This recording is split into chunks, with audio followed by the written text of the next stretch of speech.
Hello students, कैसे हैं आप लोग। आशा करते हैं बहुत अच्छी होंगी। आज हम क्लास 9th के साइंस के चैप्टर नंबर फर्स्ट का पार्ट सेकंड कंप्लीट करेंगे। कल मैंने इसी चैप्टर का पार्ट फर्स्ट कंप्लीट किया था। कल मैंने मैटर का इंट्रोडक्शन देखा था। मैंने बताया था कि कोई भी चीज मैटर है या नहीं है, उसके पास कौन कौन सी प्रॉपर्टीज होनी चाहिए। तो कोई भी चीज अगर मैटर है तो उसके पास एक तो मास हो, दूसरा क्या हो, वॉल्यूम हो। कल मैंने आपको मास के बारे में बताया था। मास क्या होता, मास ये होता कि किसी भी बॉडी में कितना अमाउंट ऑफ मटेरियल है वो उसका मास होता है। और वॉल्यूम क्या बताया था, वॉल्यूम बताया था कि कोई भी बॉडी है वो अपनी एग्जिस्टेंस के लिए कितनी जगह घेरती है। कल मैंने दोनों को बड़े अच्छे से डिफाइन भी किया था। मास को कैसे डिफाइन करोगे, द अमाउंट ऑफ मटेरियल या the amount of stuff that is content in a body is called mass. Whereas how you will define volume, बोले सर वॉल्यूम को कैसे डिफाइन करोगे। Volume is amount of space that is occupied by a body. तो matter को भी कैसे define करवाया था कल, matter is anything that having two properties, mass and volume. कल मैंने क्लासिफिकेशन के बारे में भी कुछ बात की थी। बोले सर मैटर को कैसे क्लासिफाई किया गया, तो मैटर को क्लासिफाई करने के कितने पैरामीटर्स बताए थे, दो बताए थे। First one is according to the early Indian philosophers, second one is according to the modern scientist. तो अर्ली इंडियन फिलोसफर के अनुसार जो हमारा मैटर है वो 5 बेसिक एलिमेंट से मिलकर बना होता है। वो 5 बेसिक एलिमेंट कौन कौन से बताए थे, air, earth, water, sky and fire. Air, earth, water, sky and fire. तो इनको, इन पांचों एलिमेंटों को अगर मैं कलेक्टिवली बोलूं तो जिन्हें पंचतत्व बोला जाता था। क्या, दे आर कलेक्टिवली कॉल्ड पंचतत्व। जबकि मैं अगर मॉडर्न साइंटिस्ट की बात करूं तो मॉडर्न साइंटिस्ट ने जो हमारा मैटर है इसको 2 पार्ट में क्लासिफाई किया है। First one is on the basis of physical properties, on the basis of the physical structure, और second one is on the basis of the chemical composition. कल मैंने आपको बताया था कि इस चैप्टर में यानी फर्स्ट चैप्टर में आपको केवल फिजिकल स्ट्रक्चर के बारे में चर्चा करनी है। सेकंड चैप्टर में मैं आपको इसका केमिकल स्ट्रक्चर भी पढ़ाऊंगा, और ये जो केमिकल स्ट्रक्चर है सेकंड में नहीं, आगे फर्दर चैप्टर में भी आप पढ़ोगे। यानी फिलहाल आज के चैप्टर में या फर्स्ट चैप्टर में आपको केवल फिजिकल स्ट्रक्चर के बारे में बात करनी है। चलो शुरू करते हैं आज हम इसका सेकंड पार्ट। तो देखिए सेकंड पार्ट में आपको क्या पढ़ना है। सेकंड पार्ट में आपको पढ़ना है what are the physical nature of the matter, यानी मैटर का फिजिकल नेचर कैसा है। आपको पता है कि जो हमारे मॉडर्न साइंटिस्ट हैं इन्होंने मैटर को क्लासिफाई किया कितने बेसिस पर, बोले सर 2 बेसिस पर। First one is on the basis of the physical structure, second one is on the basis of the chemical composition. तो पहले हम फिजिकल स्ट्रक्चर की बात करेंगे आज। तो क्या लिखा हुआ है, बोले sir physical nature of matter, यानी मैटर का फिजिकली नेचर कैसा है। तो इसके पीछे भी कितनी विचारधारा आ जाती है कि फिजिकली मैटर की कंपोजिशन कैसी है, फिजिकली उसका नेचर कैसा है। मैटर इज ए कॉन्टिन्यूअस और मैटर इज ए पार्टिकल। कितनी विचारधारा है, कितने थॉट्स हैं, बोले सर 2 थॉट्स निकल गया। बोले कौन कौन से, एक weather the matter is a continuous, एक विचारधारा वाले लोग बोलते हैं, एक स्कूल ऑफ थॉट्स वाले लोग बोलते हैं कि the matter is a continuous, जबकि सेकंड स्कूल ऑफ थॉट्स वाले लोग बोलते हैं यानी दूसरे विचारधारा वाले लोग बोलते हैं क्या, मैटर इज ए पार्टिकल। अब उन दोनों के बीच में कॉन्फ्लिक्ट है कि whether the matter is a particle और the matter is a continuous. तो अभी आप ये चीज नहीं समझ पा रहे होगे कि sir what is continuous and what is particle. तो इसके लिए आपके सामने 2 एग्जांपल दिए गए हैं। बताइए, matter is a continuous, matter is a continuous for example मान लीजिए this is a would, this is a block of would, यानी एक हमारा लकड़ी का बहुत बड़ा टुकड़ा है। और दूसरा तरफ क्या है, देखिए अगर आपको सही से दिख रहा हो तो ये हाथों में क्या है, सैंड है। तो यहाँ पे मैं लिख देता हूँ what is this, this is the block of would, block of would, और सेकंड इज सैंड। आप ये देखोगे कि जो ब्लॉक ऑफ वुड है यानी जो लकड़ी का एक बहुत बड़ा टुकड़ा है, ये कैसा है, दैट इज ए सिंगल। ये कैसा है, दैट इज ए सिंगल।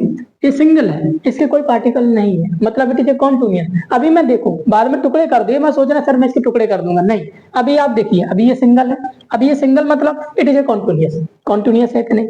अब अगर सैंड पे आ जाओ, बोले सैंड को देखो, जब भी आप सैंड को लोगो बताइए सैंड कॉन्टिन्यूअस है कि नहीं है, बोले sir sand is not continuous. कैसे कह सकते हो, मान लीजिए एक सैंड मैंने हाथ में ली, अगर मैं थोड़ी सी सैंड अपने इन उंगलियों से उठाता हूँ, क्या बताइए पूरी सैंड हमारे इन उंगलियों में उठ जाएगी, बोले सर नहीं उठ जाएगी। क्यों, क्योंकि sand is not a continuous. जबकि मैं अगर इस ब्लॉक को क्या करता हूँ, फॉर एग्जाम्पल मान लीजिए इस ब्लॉक को मैं क्या करूंगा, इस ब्लॉक को मैं यहाँ से खींचने की कोशिश कर रहा हूँ। अगर मैं इस ब्लॉक को यहाँ से खींचने की कोशिश करता हूँ कोई फोर्स एफ लगा के, तो बताइए क्या ये पूरा ब्लॉक आएगा साथ में? बोले सर ठीक है, हाँ पूरा ब्लॉक आएगा। ये वाला टुकड़ा भी खींचेगा इसके साथ, ये वाला टुकड़ा भी इसी के साथ खींच के आएगा, ये वाला टुकड़ा भी इसके साथ खींच के आएगा। यानी कहीं ना कहीं अगर मैं इस ब्लॉक को यहाँ से पकड़ के खींच रहा हूँ, कहीं से भी पकड़ के खींच लो, पूरा ब्लॉक एक साथ आएगा। क्यों? Because the block is a continuous. कैसा है ब्लॉक? बोले सर ब्लॉक इज कॉन्टिन्यूअस। ये हमारा ब्लॉक कैसा है? Block is a continuous. जबकि मैं अगर सैंड की बात करूं, मान लीजिए ये सैंड क्या कर रहा है, अब एक बार बताइए, सामने आपको इस पिक्चर में दिख भी रहा होगा ये सैंड कहाँ जा रही है? नीचे जा रही है। मतलब क्या है, अगर मैं इतनी सैंड को देखूं तो क्या ये इतनी सैंड नीचे गिर रही है? बोले सर बिल्कुल गिर जाएगी। क्या इतनी सैंड इतनी पूरी सैंड से अलग हो जाएगी? बिल्कुल बिल्कुल हो जाएगी। अगर मैं इसके हाथों में से थोड़ी सी सैंड उठा लेता हूँ, क्या पूरी सैंड आएगी हमारे हाथों में? पूरी रेत आएगी हमारे हाथों में? बोले सर नहीं आएगी। क्यों? Because it is not a continuous, it is a particle. ये सैंड क्या है? Sand is a particle. तो आशा करते हैं आपको एक चीज तो समझ में आ गई होगी कि what is the meaning of continuous and what is the meaning of the particle nature. What is the meaning of continuous nature and what is the meaning of the particle nature. Continuous means single entity. Single मतलब जो further divide नहीं हो रही है, जबकि particle is divisible. Particle मतलब further divide हो सकते हैं, फर्दर टूट सकते हैं। तो यहाँ पर देख रहे हो block is continuous, where is sand is a particle. तो अब इस चीज को क्या करें, whether the matter is a continuous, जो मैटर है उसका कॉम्पोजिशन कॉन्टिन्यूअस है या फिर पार्टिकल है। तो इसके बीच में जो कॉन्फ्लिक्ट है, मतलब अब ये कैसे पता लगाया जाए कि मैटर इज ए कॉन्टिन्यूअस और पार्टिकल। तो इसके लिए आपके एनसीईआरटी में बहुत अच्छा क्या दिया गया है, इसके लिए आपके एनसीईआरटी में एक बहुत अच्छी एक्टिविटी दी गई है। बोले सर क्या एक्टिविटी दी गई है? एक बार देख लीजिए क्या है। बोले सर आपको क्या करना है? आपको कुछ नहीं करना। देखो, एक चाहो तो आप अपने घर पे भी कर सकते हो, कुछ नहीं करना है। एक गिलास लीजिए, गर्मियों का सीजन है, एक गिलास लीजिए और आपको शरबत बनाना है। गिलास लीजिए, दुकान से चीनी लेके आइए। आपने एक गिलास में क्या लेना है? पानी लेना है। तो पहले क्या लिखा हुआ है? Take 100 ml of beaker. Beaker की जगह आप गिलास ले सकते हो। उस बीकर को या गिलास को पानी से भरना है। तो आप जब उस गिलास या बीकर को पानी से भरोगे, भरते हो, भर लिया। अब उसके बाद क्या करना है? डिजॉल्व सम साल्ट या शुगर। अब आप जो चीनी दुकान से लेके आए हो उसमें क्या करना है? आपको चीनी मिलानी है। तो आप क्या ऑब्जर्व करोगे जब आप गिलास में चीनी मिलाओगे? तो क्या ऑब्जर्व करोगे? वेदर द पार्टिकल ऑफ चीनी whether the particle of sugar will disappear और नॉट। क्या ये जो शुगर के पार्टिकल है वो डिसअपियर हो जाएंगे? तो जब खुद से आप सोचिए कि जब आप पानी में शरबत बना रहे हो, यानी शक्कर को घोल रहे हो, शुगर को, चीनी को घोल रहे हो, तो क्या वो चीनी को समय के बाद आपको दिखती है? बोले सर नहीं दिखती। वो चीनी क्या हो जाती है? डिसअपियर हो जाती है। आप एक बात बताइए, क्या चीनी कॉन्टिन्यूअस है? अगर वो कॉन्टिन्यूअस होती तो क्या वो फर्दर डिसअपियर हो जाती, छोटे छोटे पार्टिकल में डिवाइड हो जाती? वो डिसअपियर क्यों हुई होगी? वो डिसअपियर इसीलिए हुई होगी कि जब मैं उसको घोल रहा था तो वो और अपने छोटे छोटे पार्टिकल में क्या हो रही थी? डिवाइड हो रही थी। धीरे धीरे वो इतने इतने छोटे पार्टिकल्स में डिवाइड हो गई कि अब मुझे वो दिख नहीं रही है। इसका मतलब यहाँ से एक चीज तो क्लियर हो गई कि जो हमने चीनी घोली है, यानी जो चीनी है, अभी बताओ पहले तो ये बताइए, कंफर्म कीजिए, चीनी इज ए मैटर और नॉट? कल मैंने आपको पढ़ाया था, आप कैसे चीज पता लगाओगे कि whether the substance is matter और नॉट? तो पहले देखो, चीनी के पास वजन है। जब आप दुकान से लेके आ रहे होगे तो आपको भारी भारी लग रहा था, नहीं लग रहा था? बोलते हो 5 किलो दे दो चीनी, 2 किलो 3 किलो दे दो। कहीं ना कहीं वो वजन है, उसके पास वजन है, तो इसका मतलब उसके पास मास है। मास इसका मतलब है, मास है तो मैटर है। क्या वॉल्यूम भी है? जब आप उसको लेके आ रहे थे अपने घर में किसी डब्बे में रखी होगी, तो क्या उसने इस डब्बे का जगह घेरा? बिल्कुल घेरा। इसका मतलब चीनी मैटर है। चीनी मैटर है। मैटर को आपने किसमें घोरा? पानी में। मैटर को आपने पानी में डिजॉल्व किया तो उसमें क्या हो रहा है? वो चीनी टूट रही है। किसमें टूट रही है? पार्टिकल्स में टूट रही है। तो बताइए, whether the sugar is a continuous, यानी the particle of a sugar is a continuous और ए पार्टिकल। तो बोले सर वो तो पार्टिकल है, कॉन्टिन्यूअस तो नहीं है। तो यहाँ से एक चीज तो क्लियर हो चुकी होगी कि सर जो फिजिकल नेचर है मैटर का, that is not a continuous, that is consist of A particle. यानी कौन सा नेचर है? बोले सर पार्टिकल नेचर है। कैसे पता लगा? यही चीनी वाले एक्सपेरिमेंट से पता लग गया। बोले सर चीनी छोटे छोटे पार्टिकल में टूट रही है। अगर चीनी कॉन्टिन्यूअस होती, क्या चीनी टूटती? क्या चीनी का पहली बात तो जब आप दुकान से लेके आ रहे हो तभी वो पार्टिकल है। अगर चीनी कॉन्टिन्यूअस होती तो वो एक ही बहुत बड़ा, एक ही पूरा चीनी का एक वो आता जो अलग अलग पार्टिकल नहीं होती, एक ही ब्लॉक होता चीनी का। तो यहाँ से एक चीज तो क्लियर हो जाती है। बोले सर क्या, तो एक चीज तो आप लोग समझ चुके होंगे कि बोले सर जो कॉन्टिन्यूअस के बारे में, कॉन्टिन्यूअस और पार्टिकल के बीच में जो दुविधा बनी हुई थी, weather the matter is continuous और हैविंग ए पार्टिकल नेचर, तो आप यहाँ से एक चीज तो क्लियर हो गई। बोले sir matter is not a continuous, matter is a particle. तो क्या लिखा, मैटर इज कॉन्टिन्यूअस और पार्टिकल, तो आप बता दो यहाँ से sir matter is a particle. बाकी सबके इसका आंसर मैं आपको लिखवा रहा हूँ। लिखा some salt and sugar with the help of glass rod observe any change in water level, थोड़ा बहुत चेंज हो जाएगा, वैसे तो नहीं होता है। What do you think happen to a salt, salt या जो कहाँ है वो दैट विल डिसअपीयर, तो जो साल्ट होगा वो क्या हो जाएगा, वो डिसअपीयर हो जाएगा, वो डिसअपीयर हो जाएगा। वेयर डज इट डिसअपीयर, अब क्वेश्चन पूछ रहा है वो कहाँ डिसअपीयर हो गया। अब एक बार बताइए, जब आपने जो है पानी है, पानी में साल्ट को क्या किया, डिजोल्व किया, साल्ट को या चीनी को या शुगर को डिजोल्व किया, तो वो शुगर या साल्ट वो डिसअपीयर हो रहा, वो डिसअपीयर हो रहा, तो जो जा कहाँ रहा, पहली चीज तो ये बताओ, और वो डिसअपीयर क्यों हो रहा है इसके बारे में भी चर्चा करेंगे। मान लीजिए अगर कोई भी मैटर किसी दूसरे मैटर में जा रहा है, यानी इसका मतलब, मान लीजिए अगर मैं इसके अंदर आ रहा हूँ, अगर मैं यहाँ पे आ रहा हूँ, इस क्लास के अंदर आ रहा हूँ, मैं इस क्लास के अंदर आया, तो एक बार बताइए बाहर वालों के लिए डिसअपीयर हो गया होगा कि नहीं हो गया होगा, बोले हाँ। अब एक बार बताइए मैं इस क्लास में एंट्री क्यों कर पाया, क्यों, क्योंकि इस क्लास में जगह थी। तो एक बात तो क्लियर है, अगर पानी के पार्टिकल के बीच में चीनी के पार्टिकल आए हैं, पानी के पार्टिकल के बीच में चीनी के पार्टिकल डिसअपीयर हुए हैं, इसका मतलब पानी के पार्टिकल के बीच में क्या था, स्पेस था, क्या था, स्पेस था। तो यहाँ से एक प्रॉपर्टी भी अगर आप चाहो तो याद कर सकते हो, बोले क्या, there is a space between the particle of matter, क्या होगा, तो where does it disappear, it disappear between the particle of the water, कहाँ डिसअपीयर हो जाती है, वाटर के पार्टिकल के बीच में ये क्या हो जाते हैं, डिसअपीयर हो जाते हैं। Does the level of water change, नहीं हो रहा, लेवल ऑफ वाटर चेंज नहीं होगा, क्यों, थोड़ा बहुत स्लाइटली वाटर चेंज होगा, ऑब्जर्वेबल नहीं होगा। जब बहुत ज्यादा चीनी मिला दोगे, जब उनके बीच का बिल्कुल सैचुरेशन पॉइंट, बिल्कुल एकदम सैचुरेशन पॉइंट पर पहुंच जाएंगे, उनके बीच में कोई जगह बचेगी ही नहीं। लेकिन जब तक पानी के पार्टिकल के बीच में जगह रहेगी, तब तक उसका वाटर लेवल राइज नहीं होगा। तो जब एक गिलास पानी में अगर आप 2 चम्मच चीनी मिला भी दोगे, तो उसमें कितना वाटर लेवल राइज होगा, कोई भी वाटर लेवल राइज नहीं होगा।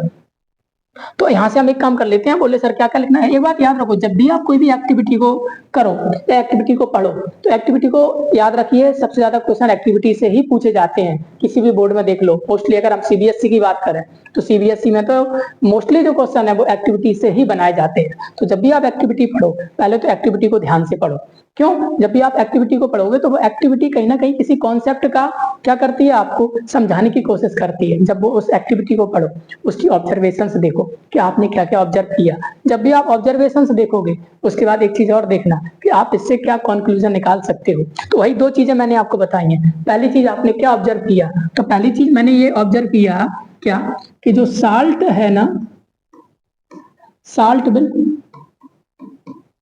डिसअपीयर, जो हमारा साल्ट है वो क्या हो रहा है, डिसअपीयर हो रहा है। साल्ट की जगह शुगर भी लिख सकते, वो क्या हो रहा है, डिसअपीयर हो रहा है। दूसरी चीज मैंने क्या ऑब्जर्व की, मैंने ये ऑब्जर्व की कि जो वाटर लेवल है वो राइज नहीं हो रहा, थोड़ा बहुत राइज होगा, वो ऑब्जर्वेबल नहीं होगा। मतलब वाटर लेवल रिमेन सेम। तो 2 चीजें मैंने ऑब्जर्व कर ली, दीज आर ऑब्जर्वेशंस। अब इससे आप कंक्लूजन क्या निकाल सकते हो, तो आप एक बार बताइए कंक्लूजन क्या निकाल सकते हो। सबसे पहला कंक्लूजन यही निकालोगे तो सबसे बड़ा कंक्लूजन है, जिसके बारे में अभी आप पढ़ रहे हो। बोले क्या कंक्लूजन, पहला कंक्लूजन ये निकला कि जो हमारा नेचर ऑफ, यानी फिजिकल नेचर ऑफ मैटर है, वो है पार्टिकल नेचर। यानी जो फिजिकल नेचर ऑफ मैटर है, क्या, जो फिजिकल नेचर ऑफ मैटर, जो फिजिकल नेचर ऑफ मैटर है वो क्या है, पार्टिकल नेचर है। फिजिकल नेचर ऑफ मैटर में क्या लिखोगे, बोले सर पार्टिकल नेचर है। कौन सा नेचर है, बोले सर पार्टिकल नेचर है, मैटर इज नॉट कॉन्टिन्यूअस। एक बात याद रखना इस चीज को। दूसरा आपने क्या कंक्लूजन निकाला, आप एक चीज देख रहे होगे यहाँ से क्या कि जब भी आप शुगर को या साल्ट को पानी में मिला रहे हो, salt is disappear, salt disappear हो रहा है। साल्ट डिसअपियर क्यों हो रहा है? इसका मतलब है there is a space between the particle of water. इसका मतलब मैटर के पार्टिकल के बीच में क्या है? स्पेस है। तो क्या लिख सकते हो? Empty space between the particle of matter. तो ये चीज यहां तक आपकी क्लियर हो गई होगी क्या? एक डाउट तो क्लियर हो गया होगा। बोले सर क्या जो डाउट है कि मैटर इज ए कॉन्टिन्यूअस और पार्टिकल? बोले sir matter is a particle. ये एक्टिविटी एनसीईआरटी में आपके इसीलिए बताई गई थी कि मैटर इज ए पार्टिकल और कॉन्टिन्यूअस। अब अगली बात करते हैं किसकी? अब अगली चीज आ जाती है how small are these particle. अभी ये चीज तो क्लियर हो गई है, यहां तक क्या क्लियर हो गई है कि हमारा जो मैटर है उसका जो फिजिकल नेचर है that is a particle nature. अब क्वेश्चन एराइज हो जाता है कि जो ये पार्टिकल है ये कितने छोटे हैं? तो इसका आंसर आपको पहली वाली एक्टिविटी में मिल गया होगा जो कि मैंने आपको बताई है।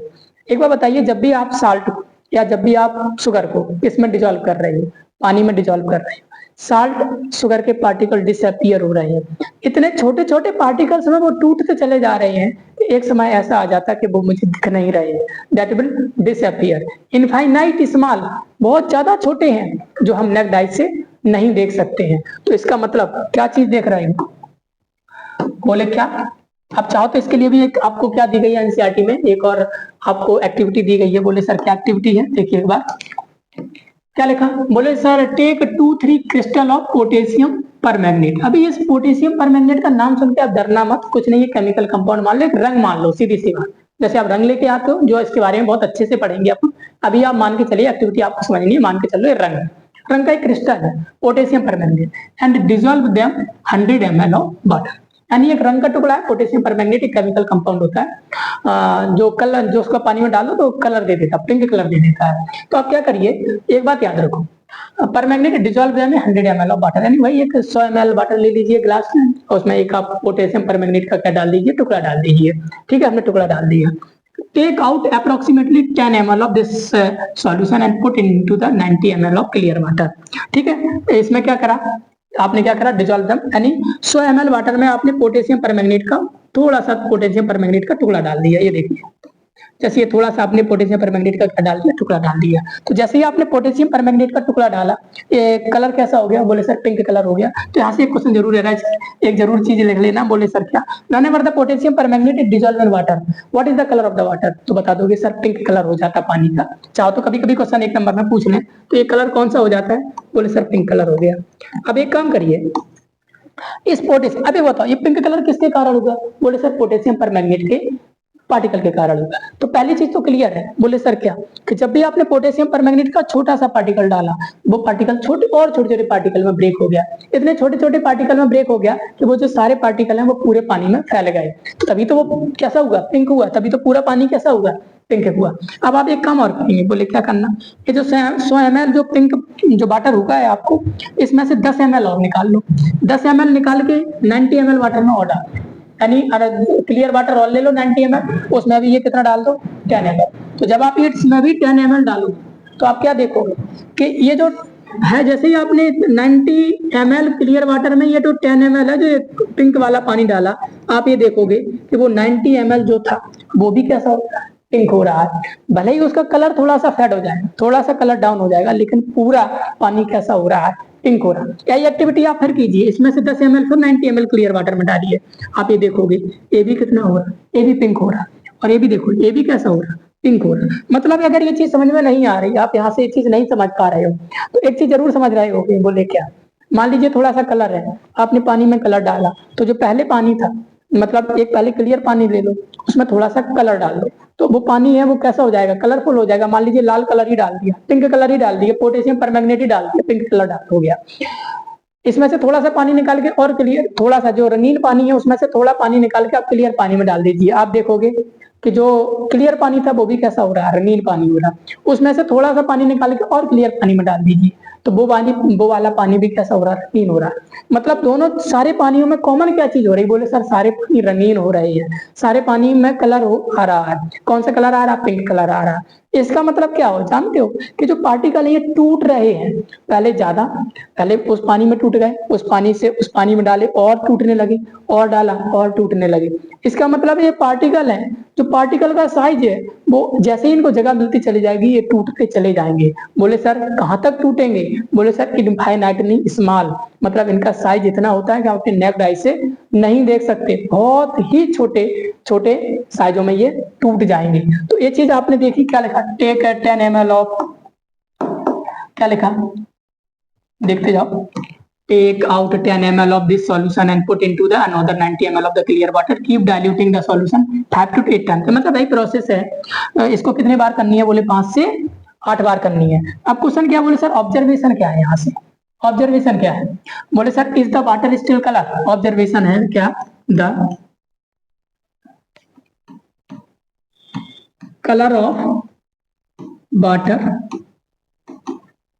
रिमेन पिंक, कैसा रहेगा, remain pink but fade, fade मतलब थोड़ा सा कमजोर हो जाएगा, बट फेड।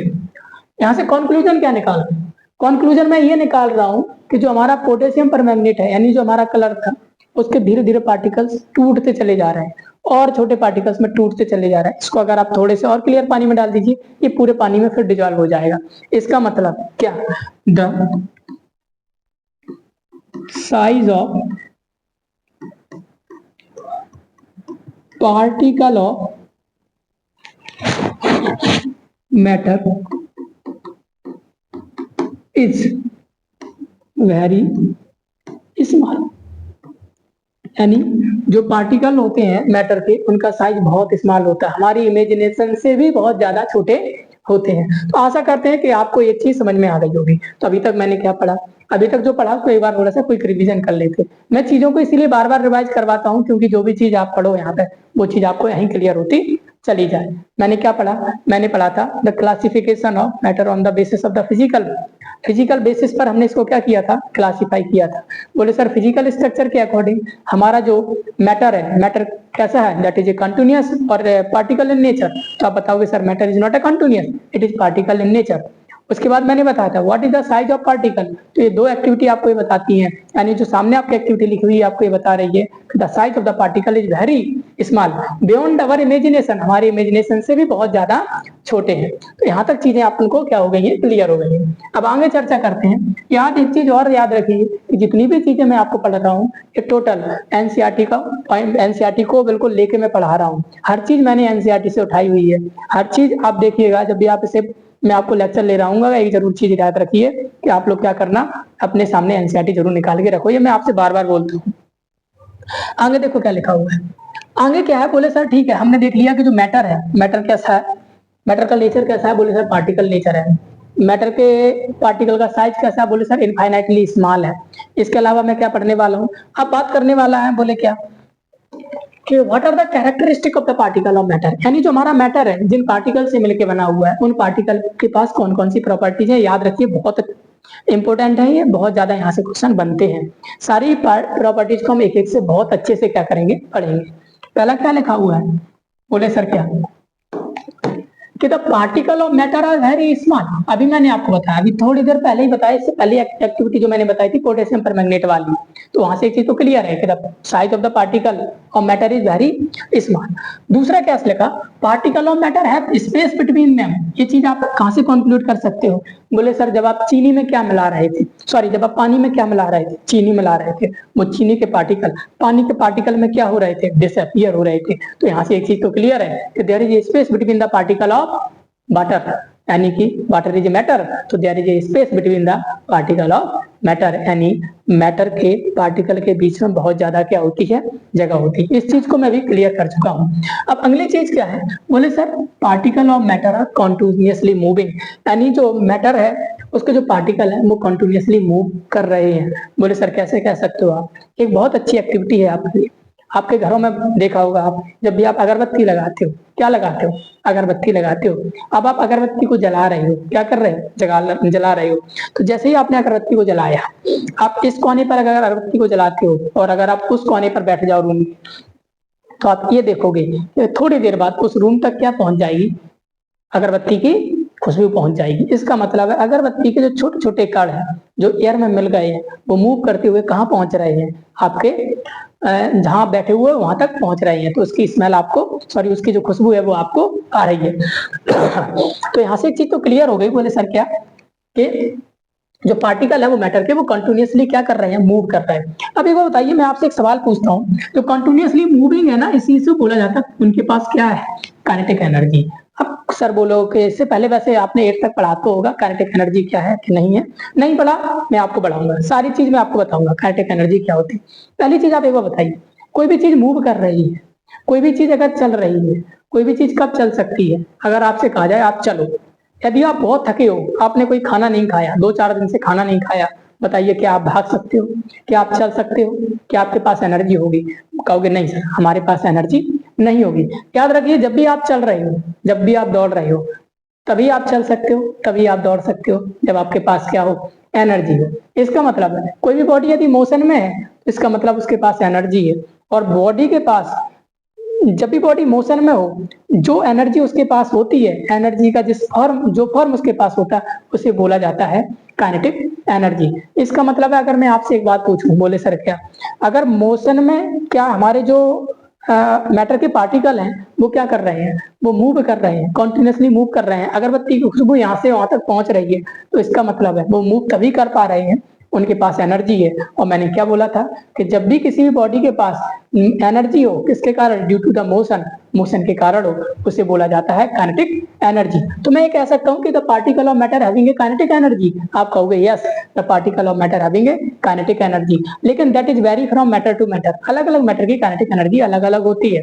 सॉलिड में सबसे कम, लिक्विड में उससे ज्यादा, गैस में उससे भी ज्यादा। ये चीज मैं आपको आगे पढ़ाऊंगा जब भी सॉलिड, लिक्विड और गैस को अलग अलग क्लासीफाई करेंगे। तो पहली चीज यहाँ से आ जाती है, सर काइनेटिक एनर्जी क्या होती है, यहाँ से डेफिनेशन याद रखिए। बोले सर काइनेटिक एनर्जी क्या होती है, काइनेटिक एनर्जी होती है दी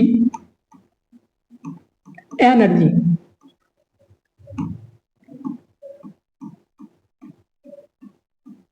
possessed by body, the energy possessed by body due to its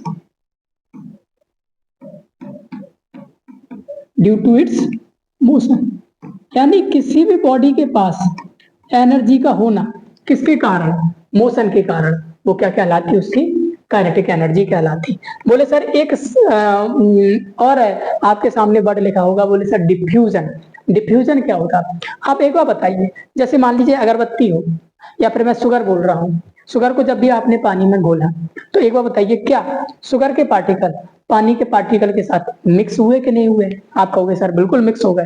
यानी पानी के पार्टिकल के बीच में जो जगह थी वो किसने घेर ली, वो शुगर के पार्टिकल ने घेर ली। तो यहाँ से एक चीज तो क्लियर हो गई कि शुगर के पार्टिकल किसके पार्टिकल में मिक्स हो रहे हैं, पानी के पार्टिकल में मिक्स हो रहे हैं। ठीक उसी प्रकार, जिस प्रकार हमारे जो अगरबत्ती के पार्टिकल हैं वो हवा के बीच में क्या हो रहे हैं, मिक्स हो रहे हैं। यानी एक मैटर के पार्टिकल दूसरे मैटर के पार्टिकल में क्या हो रहे हैं, मिक्स हो रहे हैं। इसी फेनोमेनन को बोला जाता है डिफ्यूजन। तो क्या कह सकते हो, बोले sir the intermixing of particle of one matter into the particle of another matter is called diffusion। तो डिफ्यूजन को अगर कहीं पर डिफाइन करने के लिए आ जाए तो आप इसको बहुत अच्छे से डिफाइन कर सकते हो। बोले सर कैसे करोगे define, the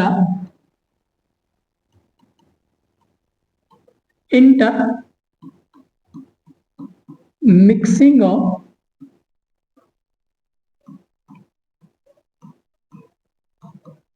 particle of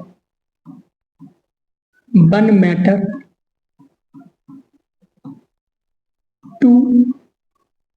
to नहीं, यहाँ पे इनका लिखिए,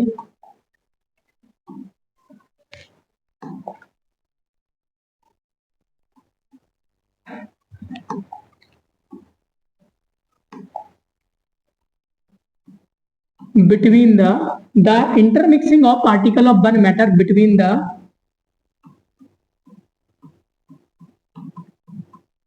particle of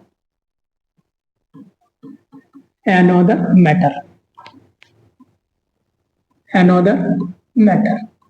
मतलब एक मैटर के पार्टिकल का दूसरे मैटर के पार्टिकल के बीच में इंटरमिक्स होना ही क्या कहलाता है, डिफ्यूजन कहलाता है। तो मैं अगर आपसे पूछूं कि आप तक जो है ना अगरबत्ती की खुशबू क्यों पहुंच रही थी, तो आप बोलोगे due to the process of diffusion. तो यहाँ से एक चीज और याद रखो, यही काइनेटिक एनर्जी है और डिफ्यूजन है। तो काइनेटिक एनर्जी है तभी तो डिफ्यूजन है, तभी तो चीजें वहां तक पहुंच रही हैं। तो एक चीज यहाँ से जरूर क्वेश्चन आ जाता, बोले सर क्या, आप एक चीज देखोगे आपके एनसीईआरटी में क्वेश्चन भी है, बोले सर क्या, एक बात बताइए, जब भी खाना ठंडा हो तब खुशबू नहीं आती, जब भी खाना गर्म हो तब खुशबू आती है। तो अगर खाना गर्म है और खुशबू आ रही है, इसका मतलब जो गर्म खाना उसका टेम्परेचर ज्यादा है, उसका टेम्परेचर ज्यादा है तो वो बहुत जल्दी आपके नाक तक पहुंच रहा है, जहां आप खड़े हो वहां तक पहुंच रहा है। अगर वो आप तक बहुत जल्दी पहुंच रहा है, इसका मतलब उसके पास एनर्जी है, क्योंकि वो आप तक पहुंच रहा है, मोशन कर रहा है। कौन सी एनर्जी है सर, काइनेटिक एनर्जी है।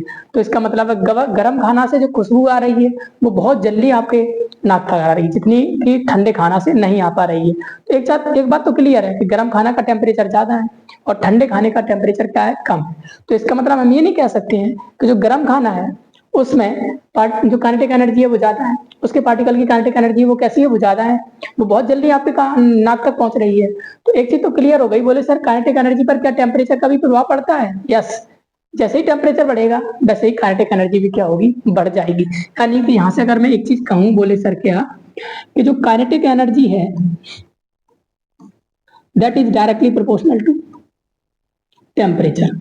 डायरेक्टली प्रोपोर्शनल का मतलब समझो, हमेशा याद रखो, डायरेक्टली प्रोपोर्शनल का मतलब होता है यदि काइनेटिक एनर्जी बढ़ेगी, सुनिए मेरी बात, यदि काइनेटिक एनर्जी बढ़ेगी तो फिर, सॉरी,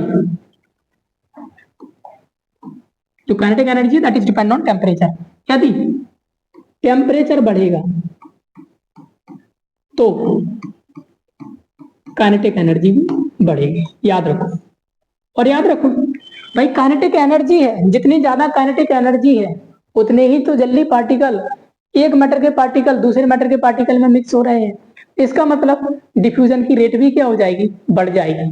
तो क्या होगा, बोले सर टेम्परेचर इंक्रीज होगा, काइनेटिक एनर्जी बढ़ेगी, काइनेटिक एनर्जी बढ़ेगी the rate of diffusion will also increase. तो यहां से एक चीज तो क्लियर हो गई, बोले सर क्या, कि जो डिफ्यूजन का रेट है, जो डिफ्यूजन का रेट है that is also directly proportional to temperature. मतलब अगर टेम्परेचर बढ़ेगा तो rate of diffusion is also increase. तो आशा करते हैं कि यहाँ तक की चीजें आपको बहुत अच्छे से समझ में आ गई होंगी।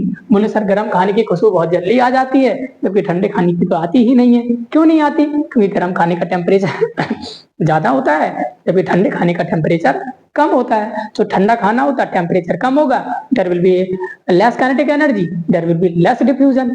और जबकि गर्म खाना है, there will be more temperature, if the temperature is more the kinetic energy will also more. अगर काइनेटिक एनर्जी ज्यादा होगी तो there will be a more क्या है आपका रेट ऑफ डिफ्यूजन। क्लियर हो गई बात, आशा करते हैं यहाँ तक चीजें आपको समझ में आ गई होंगी। तो अब यहाँ से क्या चीज लिखी है, put an unlit incense stick in the corner of your, एक बार इसको पढ़ लेते, वही चीजें जो मैंने पढ़ाई है। Put an unlit incense stick in a corner of your class.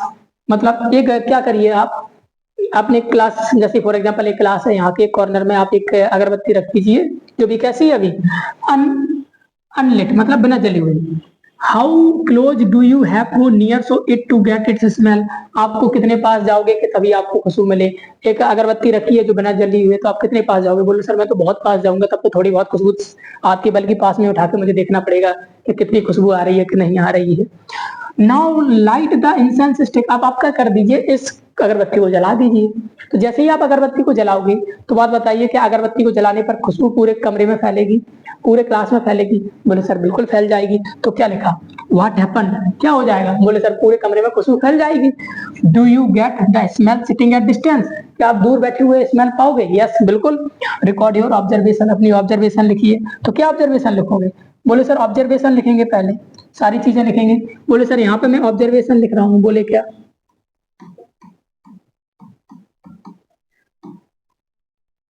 बोले कर क्या, बोले सर क्या ऑब्जर्वेशन लिखेंगे, ऑन लाइटिंग इंसेंस स्टिक। जैसे ही मैंने इंसेंस स्टिक को क्या किया, लाइट किया, जलाया, द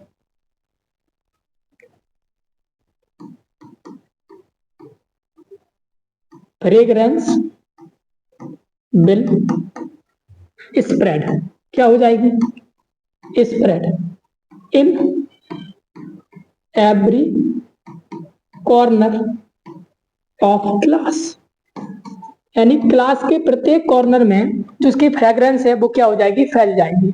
तो ये तो मेरा क्या रहा, ऑब्जर्वेशन। और मैंने क्या बताया था, जब भी एक्टिविटी पढ़ो दो चीजें जरूर लिखो, एक तो ऑब्जर्वेशन, दूसरा कॉन्क्लूजन। तो यहां से मैं कॉन्क्लूजन क्या लिखूंगा, तो बोले सर कॉन्क्लूजन क्या है, तो इस एक्टिविटी से मेरा एक कॉन्क्लूजन निकाल सकता हूँ। बोले क्या, कि जब भी मैं, जो अगरबत्ती थी वो जली नहीं थी, उसका टेम्परेचर कम था, जैसे ही मैंने जला दिया टेम्परेचर बढ़ गया, टेम्परेचर बढ़ गया तो काइनेटिक एनर्जी बढ़ गई, और काइनेटिक एनर्जी बढ़ गई तो rate of diffusion is also increase. तो क्या लिखो, बोले sir on increasing temperature the rate of diffusion also increase. तो आशा करते हैं कि ये तीन चीजें आपको बहुत अच्छे से समझ में आ गई होंगी। बोले कौन कौन सी, the particle of matter are very small, बहुत ज्यादा छोटे होते हैं, ये तो मैंने पहले ही आपको बता दिया था। जैसे शुगर के पार्टिकल आपके वाटर में क्या हो गए थे, मिक्स हो गए थे, वो दिख भी नहीं रहे थे, इतने छोटे थे। Particle of matter of space between them, तभी तो वो डिजॉल्व हुए थे, यानी कि ज्यादा पार्ट जो हमारा पानी था उसका वाटर लेवल भी नहीं बढ़ा था, और शक्कर, पूरी शक्कर घुल भी गई थी, तो इसका मतलब है देयर इज स्पेस। तीसरा भी मैंने पढ़ लिया, मूव कर रहे हैं तभी तो जो हमारी जो अगरबत्ती है उसकी खुशबू हम तक पहुंच रही है, गर्म खाने की खुशबू हम तक पहुंच रही है, तो कंटिन्यूअसली मूव करते रहते हैं। Particle of matter attract each other, एक दूसरे को क्या करके रखते हैं, अट्रैक्ट करके रखते हैं। मतलब जो पार्टिकल ऑफ मैटर उनके बीच में फोर्स ऑफ अट्रैक्शन होता है, क्या होता है, फोर्स ऑफ अट्रैक्शन। तो ये जो फोर्स ऑफ अट्रैक्शन होता है ये वेरी करता है फ्रॉम मैटर टू मैटर। बोले सर कैसे, अगर मैं एक बार बताइए कैसे कह सकते हो कि सर फोर्स ऑफ अट्रैक्शन होता, मैं अगर आपसे एक चीज कहूं, बोले सर सॉलिड है, सॉलिड का मान लीजिए कोई क्यूब है, for example this is a cube, would का क्यूब है, वुड का क्या है, वुड का क्यूब है, एक क्यूब बना हुआ है, लकड़ी का क्यूब बना हुआ है। ये लकड़ी का क्यूब बताइए एक साथ है कि नहीं, बोले सर बिल्कुल एक साथ है। और एक बात तो क्लियर है कि लकड़ी का क्यूब पार्टिकल से मिलकर बना हुआ है, ये चीज मैं बहुत पहले पढ़ चुका हूँ, क्या शुरू में ही पढ़ा था कि जो मैटर होता है उसका नेचर पार्टिकल वाला होता है। कौन सा होता है, पार्टिकल वाला होता है। तो एक बात तो क्लियर है कि जो हमारा ये वुड है ये किससे मिलकर बना हुआ है, बोले सर पार्टिकल से मिलकर बना हुआ है। अगर ये वुड पार्टिकल से मिलकर बना हुआ है तो एक बात तो क्लियर है कि ये जो वुड है ये ऐसे छोटे छोटे पार्टिकल से मिलकर बना हुआ होगा। लेकिन इन पार्टिकल के बीच में क्या है, ये पार्टिकल एक दूसरे से अलग नहीं हो रहे हैं, क्यों, क्योंकि इनके बीच में क्या है, फोर्स ऑफ अट्रैक्शन है। तो यहाँ से एक चीज तो क्लियर हो गई, बोले सर क्या, कि there is a force of attraction between the particle of matter. लेकिन ये वेरी करता मैटर टू मैटर। पानी में देखें, पानी में फोर्स ऑफ अट्रैक्शन कम होगा, क्योंकि पानी को अगर हम फैलाते हैं तो पानी फैलता हुआ चला जाएगा, अलग अलग हो जाएगा। एयर में देखा, एयर में ये फोर्स ऑफ अट्रैक्शन निग्लिजिबल होता, बल्कि बहुत ज्यादा कम होता। कितना कम होता कि भाई अगर एयर को छोड़ दिया जाए तो पार्टिकल दूर दूर भाग जाएंगे। तो अभी मैंने क्या देखा कि कितनी प्रॉपर्टीज देखी, मैटर की 4 प्रॉपर्टीज देखी, 4 को बहुत अच्छे से मैंने समझा, चारों को मैंने एकदम आपको फील दिलाया कि हाँ ऐसा होता है कि नहीं होता। कौन कौन सी 4 प्रॉपर्टी है, इन प्रॉपर्टी को बिल्कुल अच्छे से याद करके रखना, बहुत ज्यादा पूछी जाती है। अब आगे अगर हम देखें तो आगे क्या है, एनसीईआरटी कॉन्सेप्ट है। अगर मैं एनसीईआरटी की बात करूं तो एक बार मैं केवल आपको तसल्ली के लिए एनसीईआरटी दिखा रहा हूं, क्यों, क्योंकि मैंने आपको जितना भी पढ़ाया वो टोटल एनसीईआरटी का ही पढ़ाया। बट फिर भी आप एक बार देख लीजिए, क्या मैंने जो पढ़ा वो एनसीईआरटी का ही पढ़ा, देख लीजिए एक बार।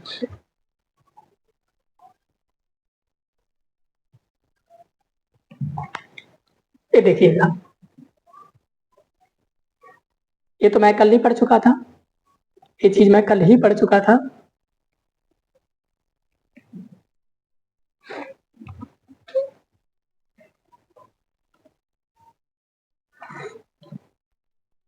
देखिए यही पढ़ा मैंने, बोले what is physical nature of matter. Physically matter कैसा है, तो बोले क्या लिखा हुआ है, मैंने यही बताया आपको, matter is made up of particle. कितने थे, यही दो चीज आई थी कि नहीं, for a long time two schools of thought, कितने विचारधाराएं थी, 2, किससे, नेचर ऑफ मैटर की रिगार्डिंग। कौन कौन सी, वन स्कूल बिलीव करता था कि मैटर कैसा है, कंटिन्यूअस, कैसा? ठीक, just like a block of would.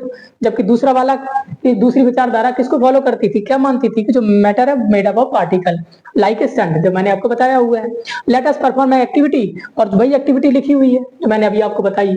बोले लेके आइए आप साल्ट लेके आइए, वाटर में डिसॉल्व कीजिए, सेम वही चीज लिखी हुई है जो मैंने आपको पढ़ाया हुआ है। तो आपका काम ये है कि आप थोड़ा सा, वैसे तो पढ़ने की जरूरत नहीं है, लेकिन एक बार आप इसे रीड कीजिए। क्यों? याद रखो।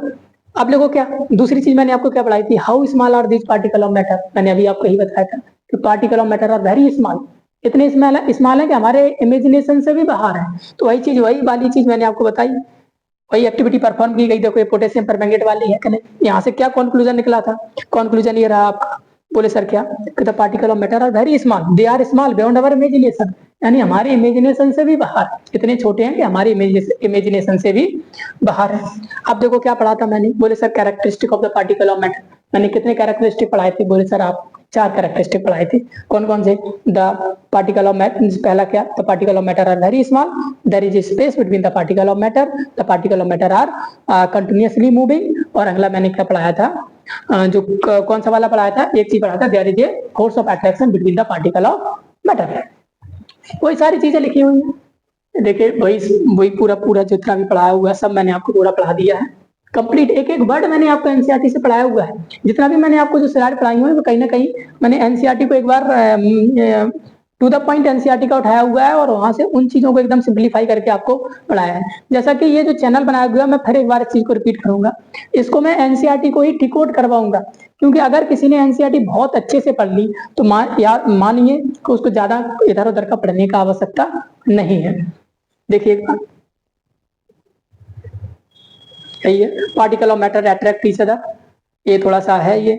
अब मेरा जो मैंने बात ये है कि अभी तक मैंने जितना आपको पढ़ाया, यहाँ से एक चीज आ गई। अब क्या चीज आ गई है? अब चेक करने की बारी है कि जितना मैंने पढ़ाया वो चीज आपको समझ में आई कि नहीं आई, आप क्वेश्चन बना पा रहा है कि नहीं बना पा रहा है। सबसे मेन मकसद हमारा यही है कि जो मैं पढ़ाऊं उससे आप बच्चे क्वेश्चन बना पा रहा है कि नहीं बना पा रहे हैं। एक बार अगर देखिए, यदि आप इन चारों क्वेश्चंस के आंसर बहुत अच्छे से बना पा रहे हो तो याद रखिए कि आपको पूरा चैप्टर बहुत अच्छे से समझ में आ गया। और आशा करूंगा और मैं भरोसा भी कर सकता हूं कि जितने भी ये 4 क्वेश्चन आपको दिए गए हैं, इन चारों के क्वेश्चन आपसे, यानी इनके चारों के आंसर आपसे बनेंगे। एक बार जरा हम कर लेते हैं चर्चा इनके बारे में, चारों क्वेश्चन के, इनके आंसर भी लिखवा देते हैं आपको।